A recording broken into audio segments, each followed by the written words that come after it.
We woke up into a museum and left with hearts full of wonder. We're here at the Space Museum in Bonne Missouri. It's about 70 miles south of St. Louis. My dad and our daughter are interested in space, so this is a little off the beaten path museum. It has all kinds of NASA stuff, so come and enjoy. Estoy lista para salir. Yes. Yeah, getting ready to go. There's some spare parts over here. I don't know the story behind all this, but all NASA stuff. Yeah. ¿Te gusta, mamá? Part of the rockets. Wow. This is the rocket, darling. You see? Wow.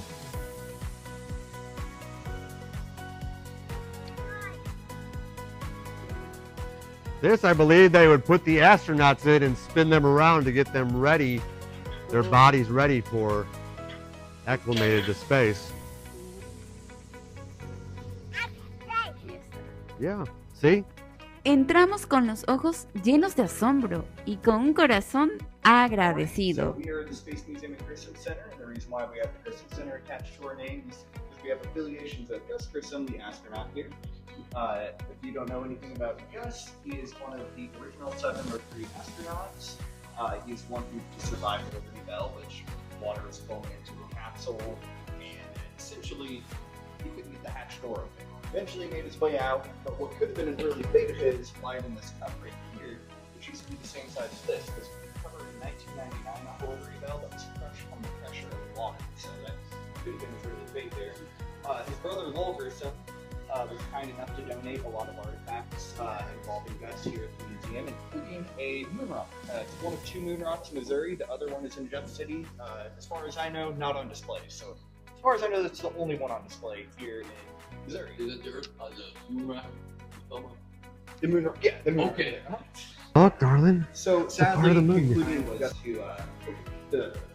I heard a quote that Kennedy asked him, what do we need to get to the moon? Uh-huh. And he said, the will to do it. The will. Yeah. So that was like my life lesson, you know, like, yeah. Oh, yeah. You know, because Yes, mira. Wow. Look at that. Yes. probably dropped Date it la off. vuelta. Bottom. Yes. Ready? 3, 2, 1, I know the cheese. Estas imágenes que estamos viendo son de todas las mujeres que han ido al espacio. De hecho, hay 2 mujeres nativas de aquí en Missouri. Dentro de esas mujeres americanas también habían rusas y creo que también de otros países. La verdad no me pude asegurar porque estaba al pendiente de mi pequeña. Sin embargo, fue increíble poder ver cuántas mujeres habían ido al espacio. Es realmente asombroso. Para nosotros fue realmente increíble estar ahí.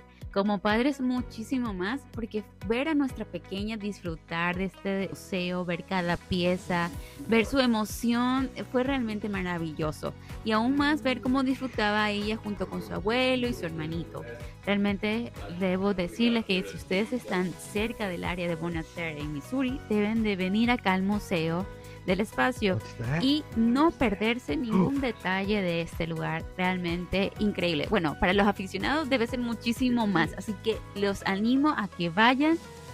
Nos encantaría, por supuesto, poder compartirles todo lo que vimos, lo que grabamos, pero no vamos a hacer eso. ¿Por qué? Porque la idea de este tipo de videos es que te quedes con la curiosidad y si tú estás cerca, puedes venir y visitar al museo.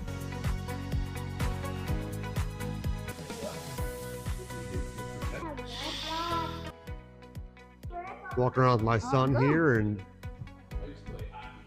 we walked over here where some of the computer technology is, and this startled him. So this robot was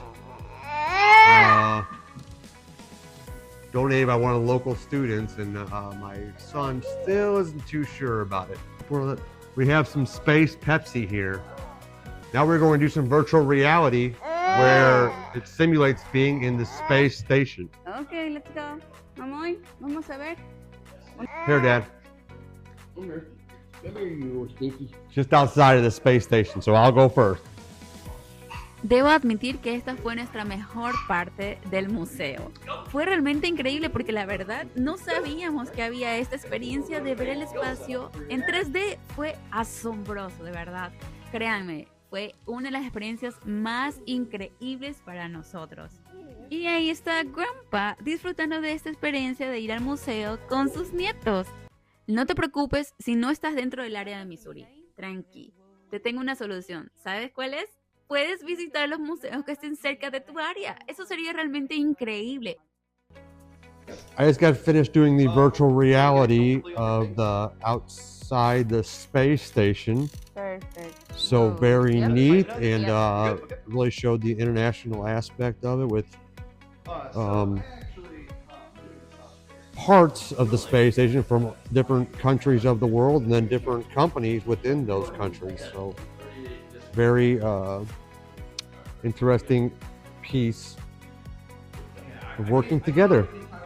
So that was neat to see the cooperation, and also how the space station hovers above the Earth, which is very neat. So these are all the private companies. Here's a list of the companies that they have here. Excuse the shadow. But I was always told my whole life that a private company doing this was an impossibility. So let that be a lesson to all the kids out there of what is possible. This is called the Shuttle Launch Experience. Look at what's the show about launching the space shuttle. Being disbelief and acting like we're sitting 3.5 miles out, specifically in a VIP section for a shuttle launch. The reason why the VIP section would be 3.5 miles out is because if you're any closer, there's going to be some dangers involved. Some of those dangers might include, well, an explosion.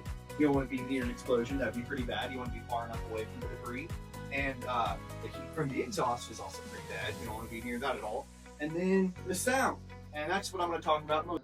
Si te gustó este tipo de contenido familiar, no te olvides de suscribirte al canal, dar like al video y compártelo con alguien que le pueda interesar. Tu apoyo nos ayuda a llevar más fe, historias y mucho más. Stands for theater or actor in his case. So, well, before he was here, he was in Cape Canaveral, Florida, and NASA had used him for some presentations involving the Hubble Space Telescope. Long story short, I'm not going to go too in detail with that, but they didn't really need him anymore. He was in storage for a while, and then he ended up here. So once he ended up here, Earl Mullins, the founder of the museum here, got to seeing if he can get him powered on, and in that process, found his maker's plate, and on that maker's plate had the company that made him, Engineered Arts from the United Kingdom. And if you look them up now, they're making very advanced AI model robots. And, well, I would consider this to be a precursor to that. He's a robot from 2011. So Earl called Engineered Arts up and was like, hey, we got one of your robot thespians. Do you think you can help us set him up? Serial number 0026. And they're like, oh, of course, yeah. That's that his name's Max Q, and now we call him Max for short. So they were really happy to help out Earl and get him all powered on. But that was that for a while. So once he was powered on, Earl was just doing work here in the museum one day, and Engineered Arts decided to stick their arm up Max's back and remotely control him from the UK. So I'm about to show you the... You talking to me? You talking to me? You talking to me? Then who the hell else are you talking to? Were you talking to me? Well, I'm the only one here. Needless to say, Earl was terrified. He did not know what to do. I wasn't here at the time, but I heard they had to scrape him off the ceiling. But once the fear died away, he realized that came from a movie. Does anyone know what movie that is? Taxi driver. Taxi Driver. Good job, good job. So yeah, that came from Taxi Driver, and he's all like, well, we can utilize Max for some movie trivia. And that's exactly what we're going to do. If we can get the majority of 3 out of 3 movies correct, I will reward you all with the comedy skit from Max. If we get the majority of 3 out of 3 movies incorrect, I will punish you all with a comedy skit from Max. So, a couple things about him. I am not a robotics expert. I'm going to tell you what I was told. So, if anyone happens to know anything about robotics, please feel free to communicate with me if there's something that is incorrect. But as far as I know, right here, the blue tubing, that is compressed air, and that's I would like to think of that as like his blood, his life that goes through his body. He's got pneumatic muscles that act like real muscles. He doesn't have either of those in his legs, so he cannot walk, but just to be extra sure he couldn't walk, Earl bolted him down. So he's got a speaker on his chest where all the sound comes from, and that camera that I had mentioned earlier on his forehead, that is literally just there so I can manually control where he is looking. He does not have motion detection, so if you wave at him and he looks at you, it is pure coincidence. And, well, he's also not AI, so if you talk to him, he is not going to talk back or formulate any sentences. Hi there. Just having a quick check to make sure everything is in. The hours of the museum, we're open on Fridays from 9 to 5, Saturdays from 9 to 5, and Sundays from 1 to 5. And we'd love to see anyone that is interested in the museum to come in. We'd love to have you.